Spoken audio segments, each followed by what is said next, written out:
evening, this is ET Now, you're the India Development Debate. I'm Sandeep Gurumurthy joining you live from our news centre in Mumbai. Joining me in Delhi is Supriya Shrinate. Straight to the big debate tonight. The political circus in Karnataka is reaching its climax. In fact, things have plumbed to a new low, although the suspense over who will form the new government in Karnataka came to an end after BS Yeddyurappa was sworn in as the Chief Minister this morning. But that was not before some midnight drama in the top court, which threw out the Congress's petition to stall the swearing-in ceremony early morning. As ridiculous as it may sound, the party has now taken the battle to other states like Goa and Manipur, staking claim to form the government in both the states.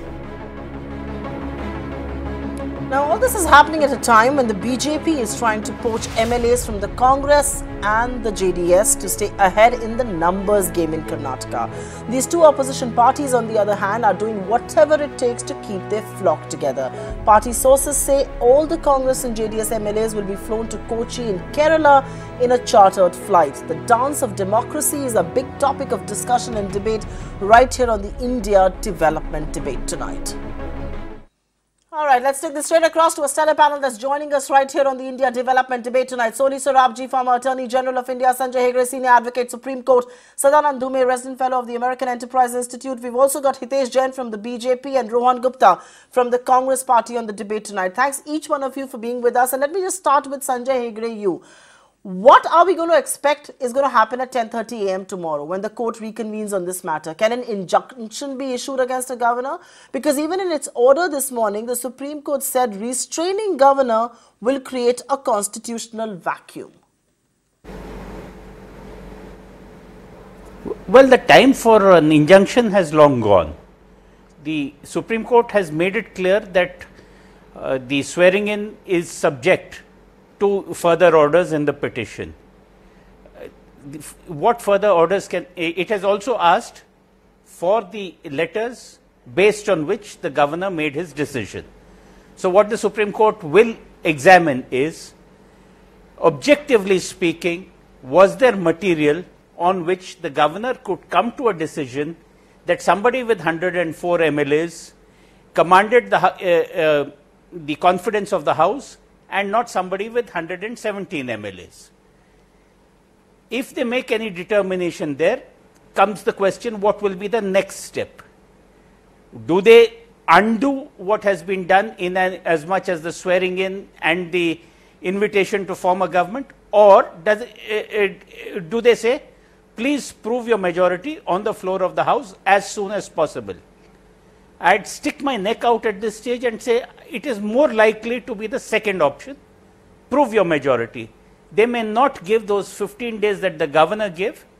They might insist on a very short time frame, and just to avoid violence, etc., and all those usual courtesies that obtain in Indian assemblies during all these no confidence motions, people throwing mics and whatnot, they might want to supervise it in some manner or the other. That is what I think could be the way things play out. Okay, I take that point. Soli Sorabji has sort of been the one expert, the one constitutional expert who for the last few days has been maintaining that the governor is well within his right to invite the single largest party, which is the BJP in this case, to form the government. Mr. Sorabji, a simple question, and I know there's been a lot of reference to the order of preference in the Sarkaria Commission report, but and that was quoted yesterday in the Supreme Court as well. But it seems pretty clear. It says pre-poll alliance comes first, then the single largest party, and with the support of independents, and then a post-poll alliance. So technically, does that mean that the single largest party should get preference over a post-poll alliance only if it has the adequate support of independents, only if it has the requisite number?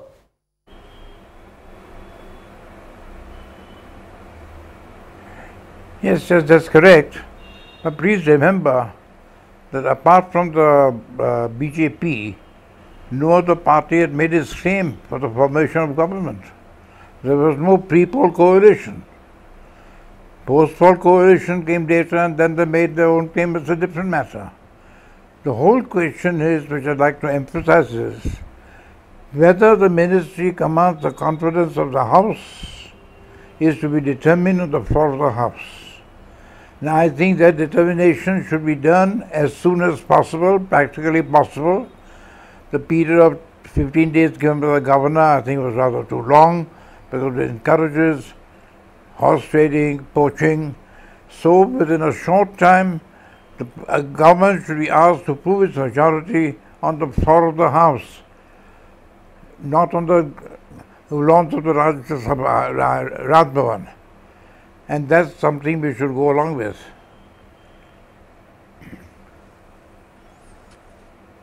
Point that the majority needs to be proven on the floor of the House, but just to take that thought forward, and Sadanand, coming to you before I go across to the politicians on the show, both the BJP and the Congress, the Supreme Court has asked BS Yeddyurappa to submit a copy of the letter of support that he had presented to the governor, on the basis of which the governor finally made his decision. What is the court really trying to establish here? Because the other counter argument to whatever is happening is that should the legitimacy of support be determined in the halls of Raj Bhavan, in a court of law, or should it be determined on the floor of the House? This is an electoral mandate.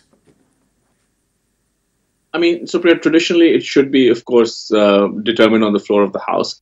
I think over the years, this sort of innovation has crept in, which, which about letters of support and some sort of, you need some sort of ability to show that you have a majority before you even are called in. I agree entirely with Mr. Sorabji over here. I think it's perfectly legitimate to invite the leader of the single largest party, and he should get a chance to prove his majority. It should be fast, and if he is unable to, then so be it. Then you call the next. And so I think there's nothing. I do not think that this is murder of democracy or any such thing. And at the same time, if Mr. Yeddyurappa is not able to form a government, if he's not able to prove his majority, I think it would be perfectly legitimate for the Congress-JDS coalition to then have a shot. Okay, so Sadanand also agrees that the governor is well within his rights to invite the single largest party here, though of course I know he believes that this precedent should have been followed in other instances as well, which it hasn't. Hitesh Jain, how does one rationalize the fact that the governor has given BS Yeddyurappa 15 days to claim majority, even though he sought just 7? And that's a point that's been made by the Congress counsel Abhishek Manu Singhvi, who says that this in itself proves that the governor discarded all constitutional norms and acted as a partisan agent.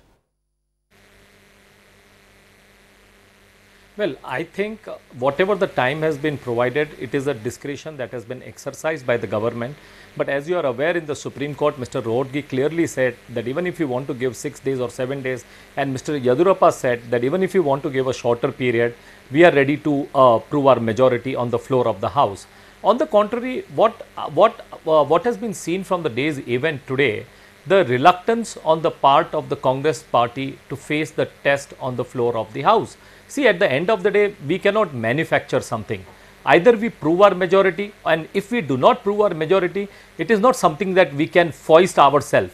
If we fail to prove our majority on the floor of the House, obviously post-poll coalition, if they prove the numbers, of course they can come ahead and form the government. In the democracy, these are the norms, these are the principles, and no person can take away. What we are saying, we have staked our claim in accordance with the letter of the law. As Mr. Sorabji said, as Mr. Dhume said, we have followed the letter of the law, we have followed within the 4 corners of the law, and we have staked the claim. Now, either if we prove ourselves on the floor of the House, well and good. If we do not prove our majority, then of course they will have a shot to come ahead and form the government.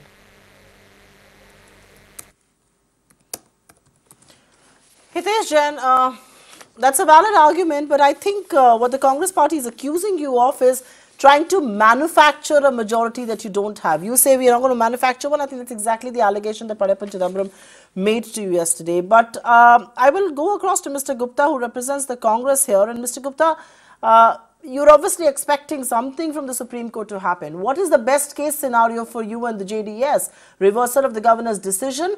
Or is your best bet now the advancement of the floor test date? And the other follow-up question that I have to ask you is that a few weeks back, 70 Congress MPs, I mean, of course, something that eventually stands withdrawn now, you wanted the Chief Justice of India to be impeached.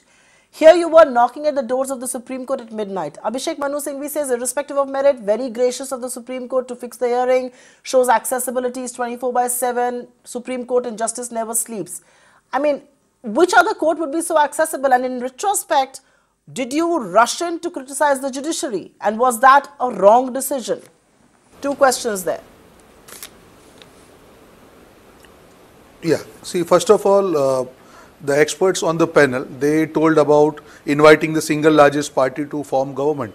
In fact, Congress was always with this decision. But in the case, same is been followed in other states like Goa and what we have seen in other states.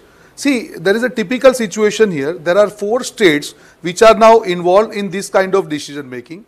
One is Bihar, one is Goa, one is Karnataka and Meghalaya. Now, if you see these 4 states, in Bihar, there was a pre-poll alliance that was broken by JDU, and then immediately after the alliance was broken, JDU is supported by BJP and governor invites BJP to form government. There is other case scenario in Goa. Congress is single largest party. The BJP goes with the coalition agreement and governor invites BJP. Same happens in Meghalaya. When you come to Karnataka, why your stand changed? So typically if you see all these 4 states, the situations are different, but the result is one, that is government of BJP. This is not acceptable in democracy, because Mr. Hitesh Jain, when he was speaking about Karnataka in isolation. You have to see the thing in overall perspective. How can a governor give a party with 104 seats a chance to prove majority on floor, because there are no independents?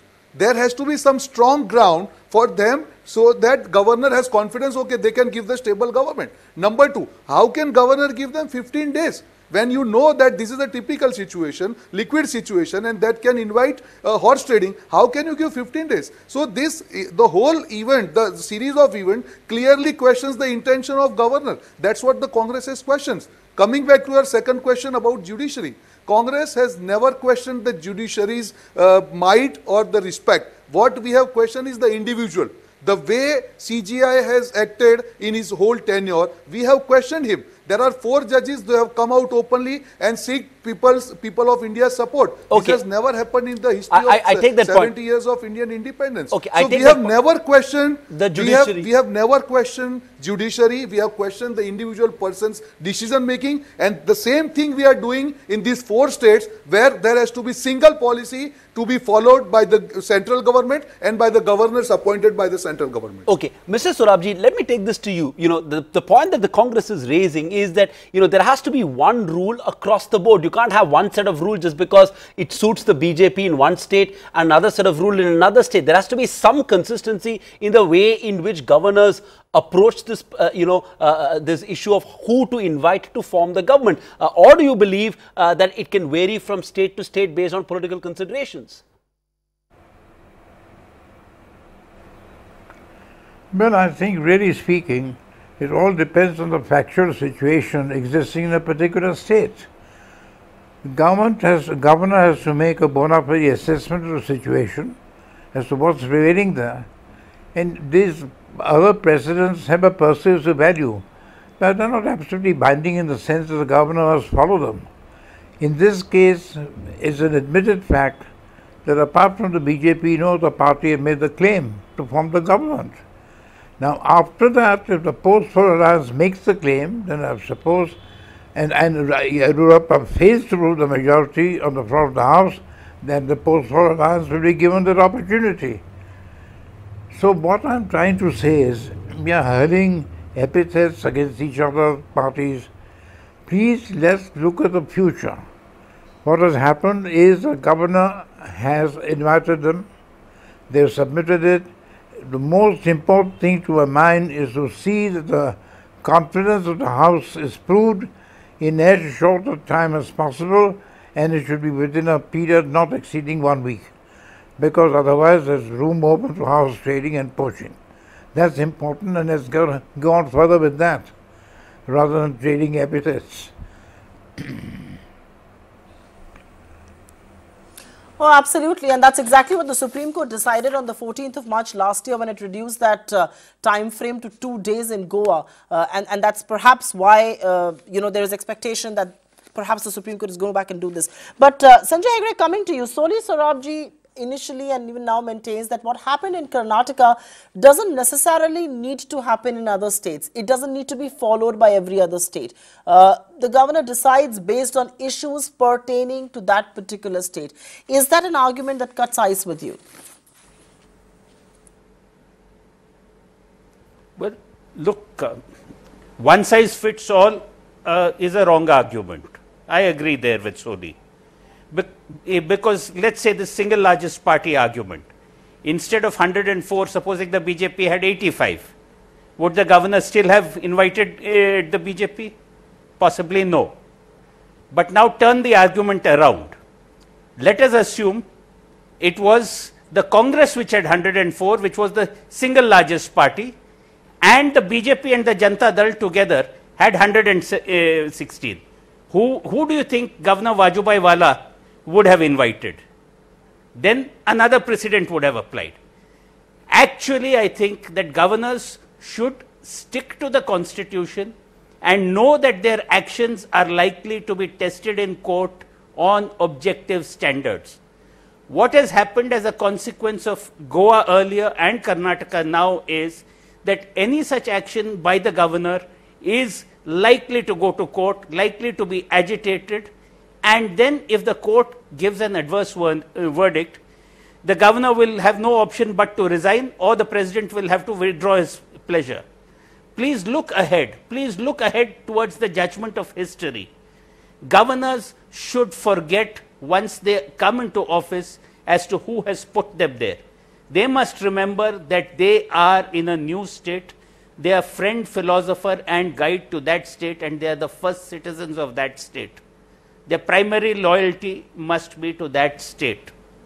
Unfortunately, in India, irrespective of party, left, right or center, the governors often remember not the state, but the Home Ministry and the Home Ministry officials who appoint them. That should not be. And I think I do not think that this particular decision of the governor in Karnataka is a well-reasoned decision which will, on objective standards, when judged by a court in a final hearing, stand to be acclaimed by any court. Okay.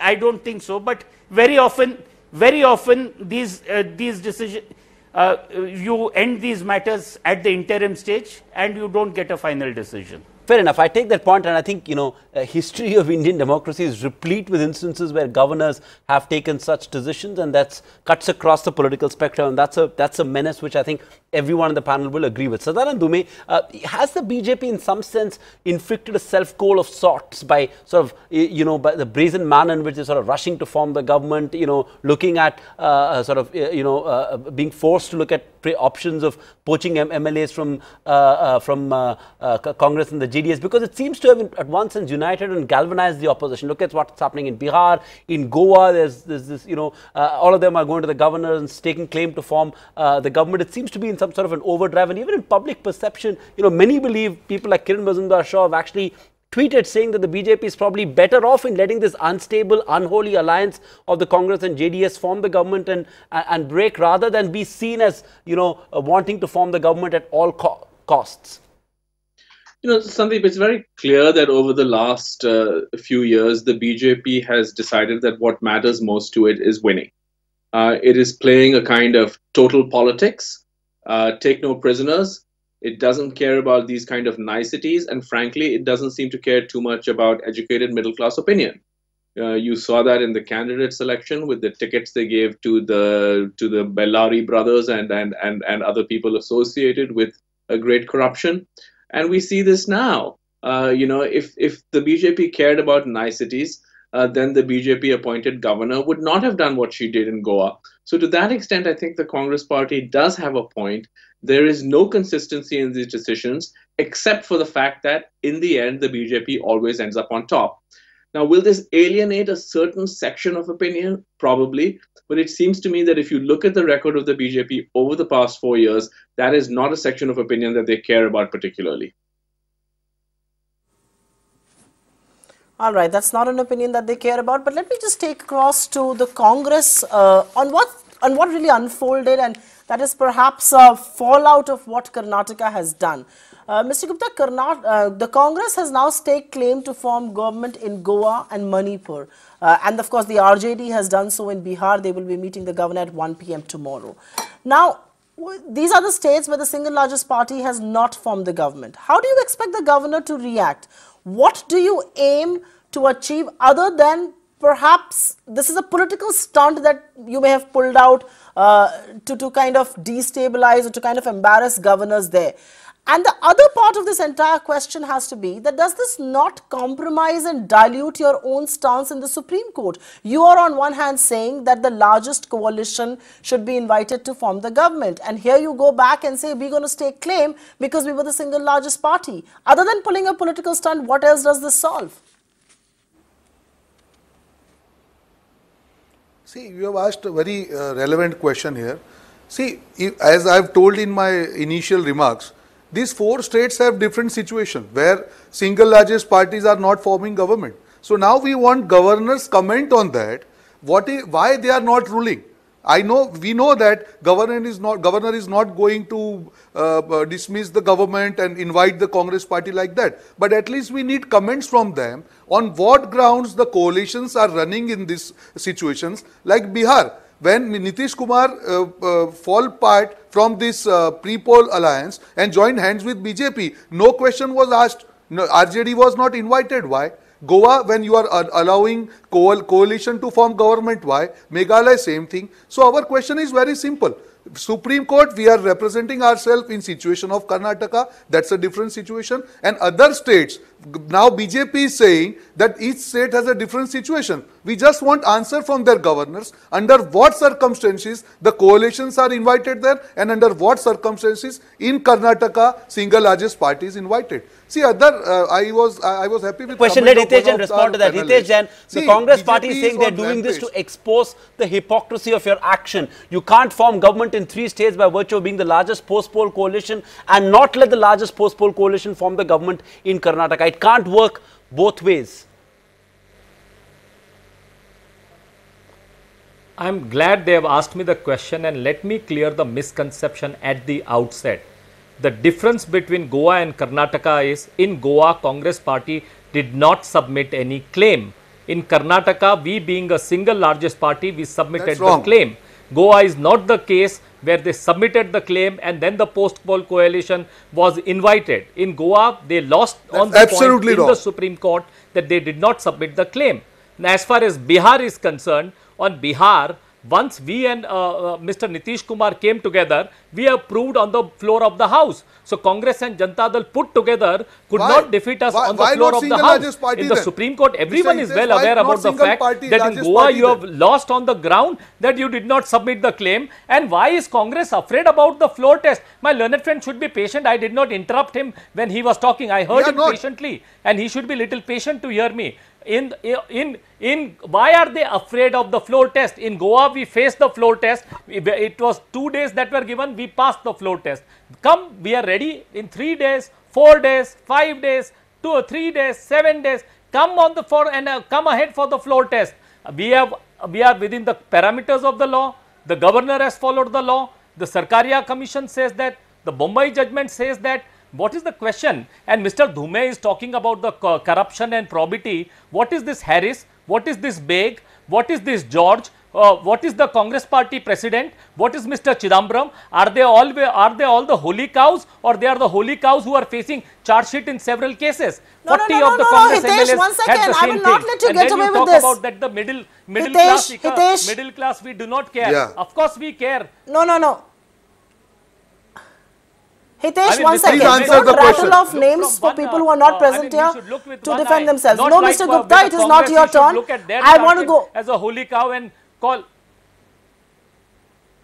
No, there are no holy cows in Indian politics, but I will not let you rattle off names of people who can't defend themselves because I'm not going to glue that for them. I will go across to Soli Sorabji on this count, and both the Congress and the BJP are today talking about murdering the democracy, Soli Sorabji. The reality is that to every BJP spokesperson who has come on my channel since the verdict came, I have asked only one question. Where are you going to get the MLAs from, and how will you get them? To the Congress, I have asked one simple question. You say this is murdering of democracy. You want to make somebody the chief minister who's got less than 17% vote in the state. So what democracy are we talking about? My simple question is, it all boils down to how will that 104 rise, and that is what public perception really is.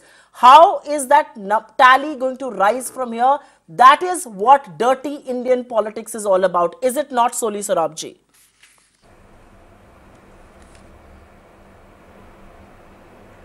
But are you surprised that dirty Indian is watched in the public in politics? Look, let's now look to the future. Tomorrow what the Supreme Court will do, we'll have to see what it does.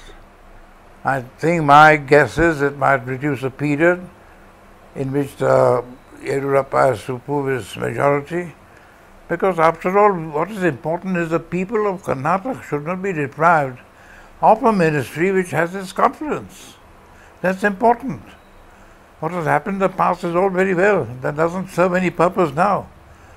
What I want to say is, please understand one thing, that this question has to be determined on the floor of the House, and the sooner it's done, it's better. And that's what we should look at. These are no precedents in other states are important, they are persuasive. They are not binding precedents like Supreme Court judgments. They should be taken into account. But the governor has to make an honest assessment of the facts prevailing, situation prevailing in a particular state, and then come to his judgment, and then form a bona fide judgment. And I'm against attributing any malafidis to any governor who may pass a judgment which may be erroneous, but may be after application of mind and taking into consideration all the facts which are before him. We must keep that in mind and not bring that office down in political controversy. Take this across to Sadanand Dhume. And Sadanand, I'm going to ask you a question that I think a lot of people are now beginning to talk in India. And somebody like Yashwant Sinha earlier today tweeted, what is happening in Karnataka is a dress rehearsal for what will happen after Lok Sabha 2019. I'm just going to take that argument forward. I don't want to be partisan like him. I think what essentially India is wondering is what these two political parties at ends of two spectrum will indulge in after 2019. Is that a big fear? I think that, everyone's emotions are sort of heightened because we're heading into a national election. I think what's going on is, to a certain degree unfortunate, but it is not terribly new. If you look at the record of governors over the years, they have mostly acted as partisan hacks. The idea that we're going to have governors who are people of impeccable character, who, rise above any kind of political or party affiliation they may have had in the past to perform their constitutional duties is simply bunkum. That is not true. And in fairness, many of the sort of undistinguished governors we've seen in the past have been appointed by the Congress. Now what we basically have is a return to 1980s style politics, where you have a very powerful central government and you have a powerful prime minister and a powerful party chief, and they're essentially doing what Indira Gandhi did. Now, is it moral? No, it isn't. But is it unprecedented? No, it isn't unprecedented either. So when you head into 2019, no one knows what's going to happen. But of course, it's pretty clear, and that no matter what we may wish, the BJP has a person in Rashtrapati Bhavan who they expect will be favorably inclined to them and will likely look at things in a way that that the party would like. I don't think that should be news to anyone. Fair enough, and I think that's real politic, if anything. Hitesh Jain, in another important question, slightly digressing, I'm trying to understand with what authority did BS Yeddyurappa today announce a 1 lakh farm loan waiver? His government hasn't been formed. There's still no certainty on how many days he'll be a chief minister, and he goes and announces a populist move like this. What is he trying to get at? Well, he is a chief minister, and a chief minister is not without a power. The order of the Supreme Court clearly says that whatever will happen will be subject to the orders of the court, but certainly he is not a chief minister on the paper. And once he's been sworn in, his work begins from the word go.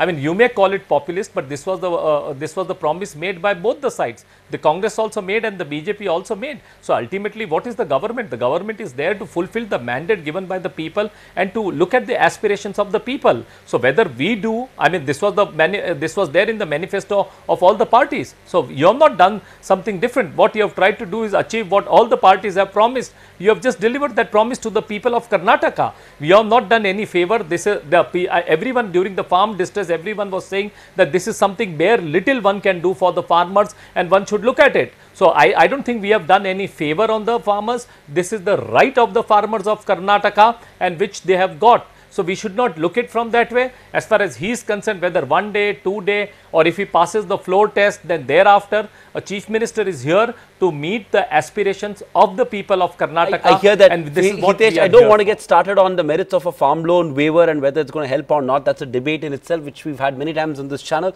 But Sanjay Hegde, before I take it to the Congress party, I want to get a word in from Sanjay Hegde. Ideally, this question should have been asked to Hitesh Jain, but for the last 3 days, like Supriya said, we've been asking and we haven't got a convincing answer. So Sanjay Hegde, it's coming your way. We've been grappling with this question, you know, for the last 48 hours. When BS Yeddyurappa says he's 100% confident of proving majority, does he mean that he's 100% confident that 11 Congress and JDS MLAs will abstain by heeding to their conscience? Is that what this is going to come down to?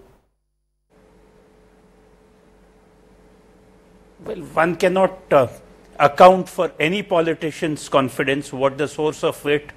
Obviously, the confidence is not something which is set out in black and white, and you know exactly what I mean when I say that. So the source of confidence and the confidence of the assembly is often matters which are not in black and white but in very many shades of grey. Which particular shade of grey Mr. Yeddyurappa or Mr. Kumaraswamy or anybody else chooses, that is just a matter of speculation. However, I am on a slightly larger point out here. The larger point is that governors should be mere referees. As first citizens of the state, they should be friend, philosopher and guide to whoever is going to form the government. They should not play favorites. And I think now there is a case for not having making Rajbhavans Margdarshak Mandals or retirement homes for superannuated politicians. Please put people of eminence, people in literature, people in arts, maybe a few civil servants, put them as ceremonial figureheads, but people with sound common sense. Not somebody who can say, okay, what is a majority? It's 104 or it is 117, whatever the Home Ministry wants. We can't have more people like that. It is time that we have truly independent governors. The constitutional expert, I don't think anyone is going to disagree with what Sanjay Hegde is saying, but you've seen this over the years. You've seen how governors have been used and abused by political parties. Is that just wishful thinking? I mean, can there be a rule book which lays down in black and white how a governor is supposed to act in situations like this? Can we have some sort of a consensus on how, what are the standards that are consistent across across states in this country, so that it doesn't matter which party is appointed a governor, but his actions will be objective and fair? Is that realistic?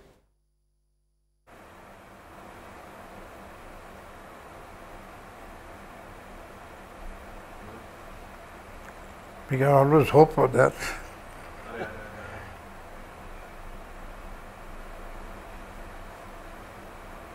Okay. So Ravji is being at his cryptic best and just sums it up in one line, really. I think you're being very, very cryptic, but I think you've summed up the argument in one line, that this is wishful thinking and we can only hope for it, Soli Sarabji. But to the Congress spokesperson then, Mr. Gupta, the count is 1 down, maybe 2 down actually. Mining Baron Anand Singh, who's close to the Bellari brothers, is confirmed he will resign after taking oath of office. Why aren't you able to keep your flock together? You've now had to rush on a chartered flight all your MLAs to Kochi. So obviously that ad that Kerala Tourism did put out on Twitter has been taken into account. You've rushed all your MLAs there. If it is about a fight and a contest between two competing ideologies, why is the flock not together? Why can your MLAs be poached?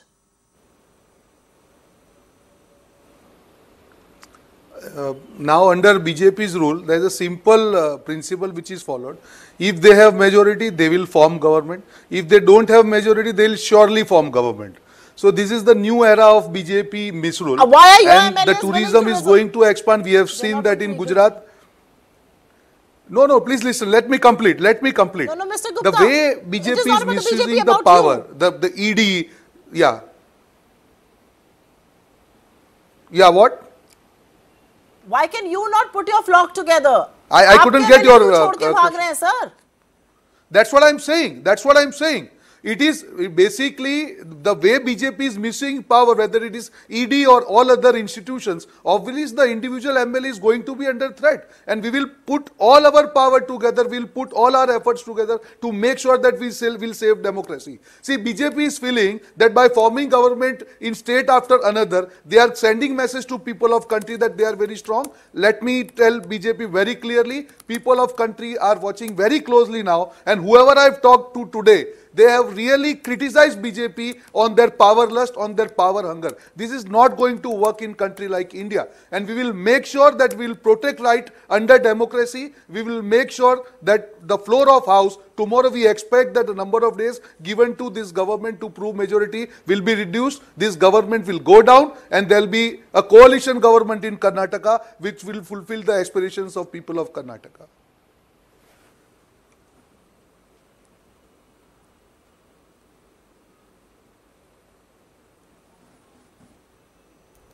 Okay. All right. Okay. Let me take it across to Hitesh Jain. And Hitesh, I was a little curious to find out today that this grand event in Karnataka unfolded. BS Yeddyurappa has come back as Chief Minister.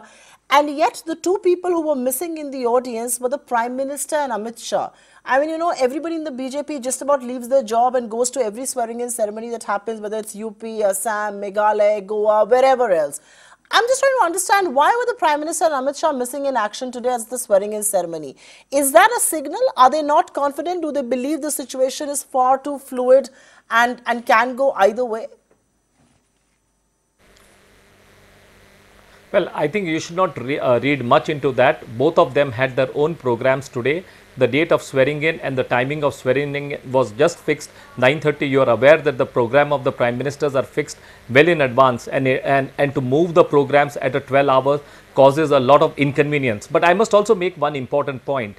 I mean, my learned friend is talking about what they do and what we do. At least we did not behave like what they did in Jharkhand, where an entire CBI and the police authorities were sent and a charter plane was stopped on the runway and the plane was raided to find out where the MLAs are there. We were single largest party, we had a largest pre-poll alliance, we had a highest vote share, and still they were, and the party with the 10 MLAs was given an opportunity to form the government in Jharkhand. Now, this is the track record, and that time the likes of Sanjay Hegde or all these Kiran Muzumdar Shaws and other things, I don't think anybody spoke about that. I mean, the same thing happened in Bihar thereafter, same thing happened in other states also. We have seen from time to time how the governments have kept us waiting, the pre-poll alliance or maybe a single largest party and all. So they should not give us the sermons or anything. We have not done anything of the sort they did in Jharkhand as to how they made our life miserable in 2005 when they were raiding every possible opportunity and trying to find out so that we do not parade the MLAs in front of the president. Wow. We are very confident. We are saying that we are ready to face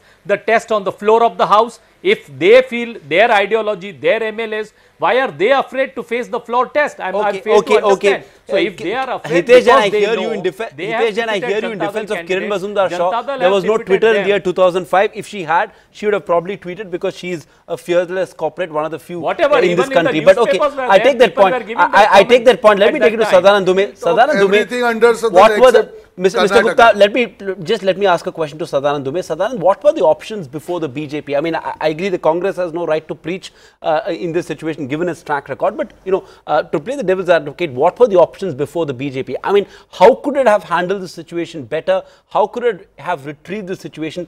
Could it have just allowed the JDS and Congress to form an unstable government and claim the high moral ground? I mean, would the Congress have acted any different if it were in the shoes of the BJP? I'm trying to understand what else could the BJP have done? The BJP, I mean, we're very close to a national election, I have to stress again, and the prize is very large. If the BJP manages to block Congress from forming a government or being part of a government, it basically ends up choking Congress ahead of next year's election in terms of fundraising. It also stops the Congress momentum, which had been growing over the last few months, that the popularity of Rahul Gandhi is increasing and so on. So the national stakes, as we've been discussing over the past couple of weeks, are very high. And this is a BJP that, whether we like it or not, plays hardball. So, sure, it would have won some brownie points for propriety if it had said that, look, we have 104, there's no reasonable pathway to 112. But it would have then lost in terms of real power. And it's very clear that what they're about is real power. And they're willing to take whatever, blows to their reputation that come with it. And that seems to be their calculation. Okay, that's the calculation, but I want to make this a more big picture debate, and I will put the politicians on the mat on this one. But to you, Sanjay Hegde, this debate and what has really followed on this, at the heart of this whole drama is one simple question. Politics isn't morality play, politics isn't pure play, politics is no longer a means to serve the society or anything like that. Politics simply today seems to be a naked pursuit of power.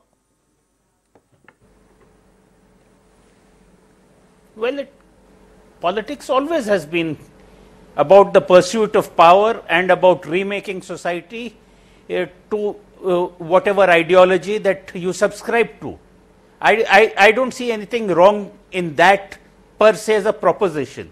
One thing I must say is that we tend to forget that we live in a parliamentary system of government. We do not elect one party or one leader. That is more in the presidential form of government. Here we have 224 individual MLAs who have to come together and then decide among themselves who will have the confidence of the House.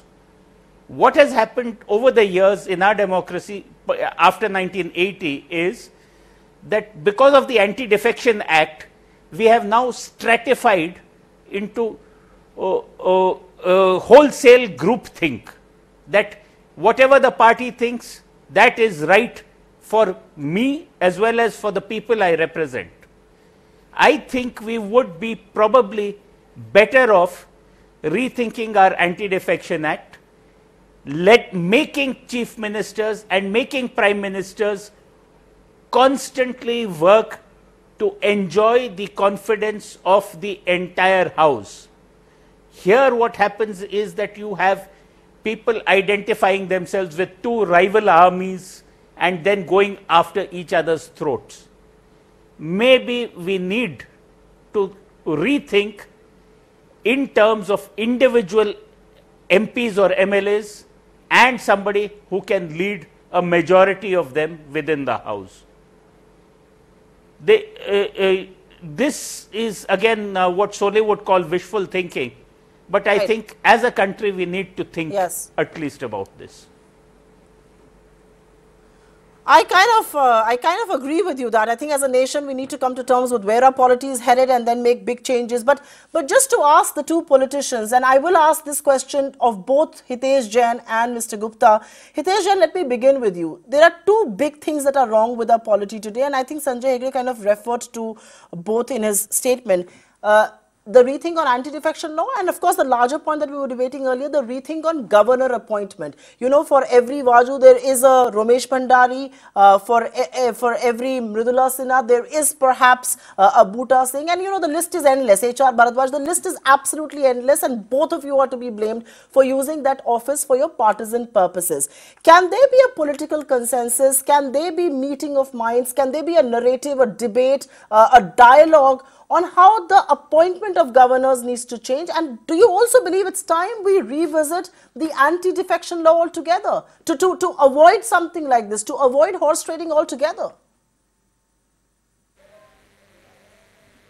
Supriya, great question.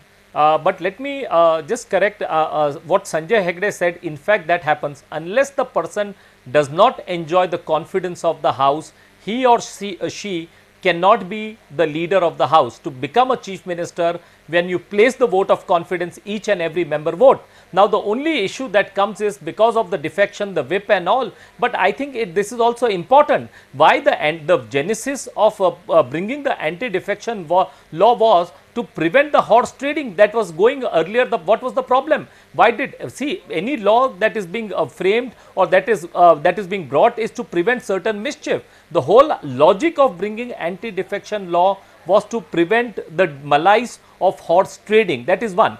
As far as the governor is concerned, I can tell you something. In last 4 years, they may call this act as a partisan, but according to me, the governor have followed the letter of law. You are saying, you are talking about Mridula Sinha, you are talking about Vajubai Wala. They have all followed Mridula Sinha's action. That was challenged in the Supreme Court, and the Congress did not succeed because they did not make the claim. We have not tried to sack any government. The government has not tried to create any difficulty. Mr. Amrinder Singh is the chief minister. Chandrababu Naidu is the chief minister. There is the state of Telangana, there is a chief minister. Kerala, there is a chief minister. West Bengal, there is a chief minister. We have not interfered in any popular mandate. Neither we have prevented them to stop them from ruling. Like you were aware that when the BJP government, when Mr. Yeddyurappa was the chief minister or there were subsequent chief minister, the kind of difficulties Mr. Bharadwaj had because you haven't been in government for long enough, your track record doesn't sound as, your track record isn't as poor as that of the Congress party. Another 10 years to the BJP, if you continue to be like this,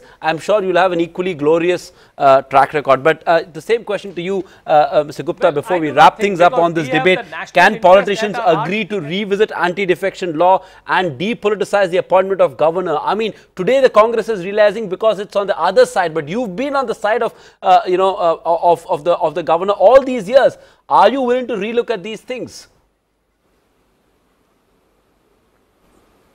I was just hearing comments of Mr. Hitesh Jain.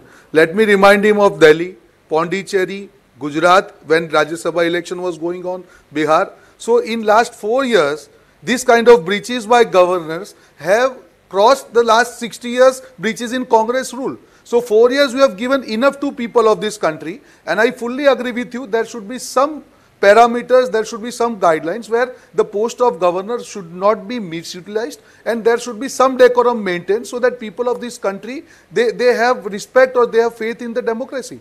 Today what's happening, that the position of governor is utilized by ruling party like BJP to their advantage. That should not happen. And in Karnataka there is a typical situation, there are no independents, so without invoking anti-defection law, how can BJP prove majority? So simple point here is the governor has given 15 days to promote horse trading, and this kind of, the literal breach of constitution has never happened in the history of Indian democracy. You see last 4 years. Going to buy that point. I don't think anyone is going to agree with you when you say this has never happened in the history of democracy. Whether it is right or not, well, there's a Supreme Court of India that's going to take a call on that at 10:30 a.m. tomorrow morning. I'm going to wrap it up on that note. Sadanand Dume, Soli Sorabji, Sanjay Hegde, Rohan Gupta, and of course Hitesh Jain, thank you so much for joining us with that perspective on the India development debate. All eyes on the Supreme Court and what it does tomorrow. Quite clearly, real politics has ensured that people's mandate and their verdict is now being decided in a court of law. That said, Karnataka set a cat among the pigeons, quite literally. Oh, absolutely. Couldn't agree with you more there, Sandeep, because that's true. Both the Congress and the RJD know they will not be called in either in Goa or Manipur or Bihar. The clock will not be turned back and should not be turned back. But the political stunt along with BJP's bid of getting the extra MLAs proves one thing. Politics is now simply a pursuit of power and nothing will be left unsaid or undone to achieve it. We wish it wasn't and we hope it changes. Thanks very much for being with us. Up next is Top 10 at 10.